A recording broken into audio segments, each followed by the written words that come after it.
I went home and took off the windshield and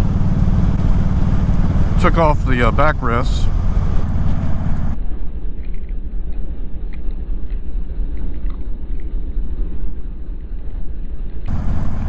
I swear, you gotta be an idiot to be out here riding a bicycle. I know they all want to talk about how they got the right to ride their bicycle on these roads. The speed limit is 35, 45, and 55 out here. There have been deaths, multiple deaths with car wrecks on this road.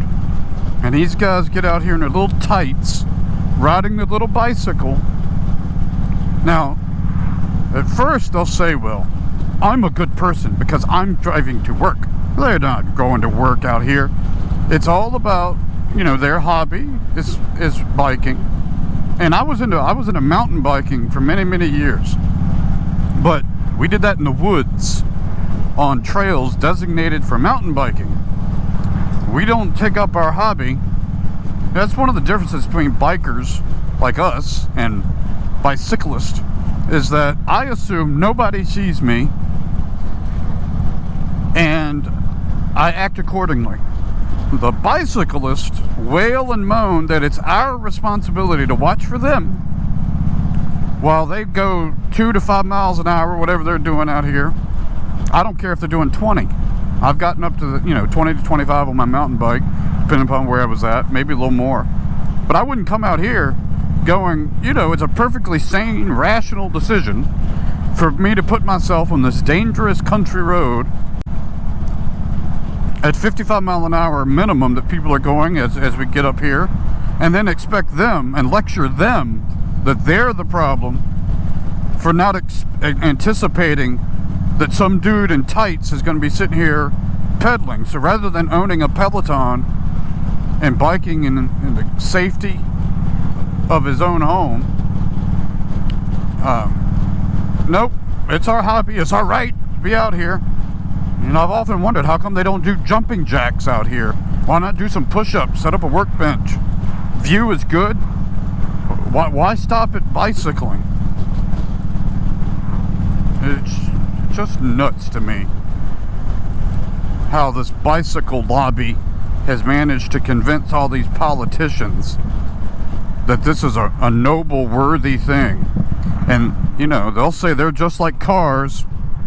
And my usual retort to that is, well, if you register your bicycle, carry insurance on it, carry minimum liability, insurance, like we have to do, actually obey stop signs and traffic lights, like often they do not, don't ride side by side, because me and another car couldn't ride down here in a lane, then maybe you'd start to have a point. And then they'll say, well, we pay our taxes. Well, no, you pay taxes on your automobile and gas taxes and personal property taxes. You don't on your little bicycle. Why don't you go out and have to get a license for that bicycle like we have to do? How about pass a mandatory training course for that bicycle like we have to do? It's not the same. It's just a little hobby.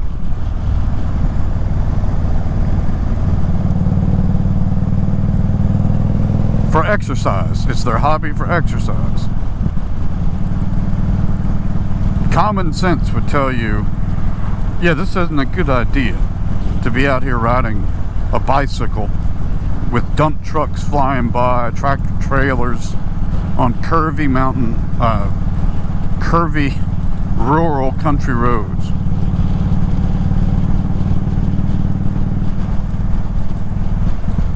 So this is the hill that when I had the air in my Springfield rear shock, I was so impressed with. At the bottom of this gradual hill is where I bottom out and go up to the next side, where this bike is not very comfortable, and the Scout before it was just as uncomfortable. So right here,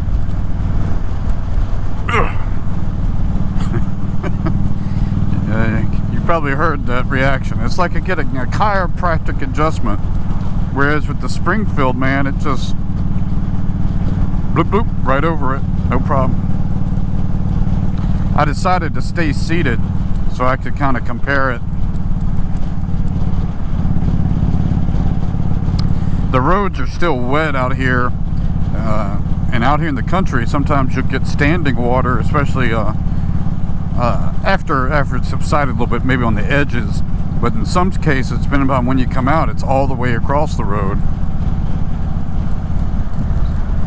Luckily, I've never encountered that on the motorcycle to have to deal with it. I think this exhaust on my Super Chief Limited is louder than the one I put on the Springfield. I've always thought this one was just kind of slightly too loud. I do have baffles for this one, but when I put it in, then it becomes way too low for me.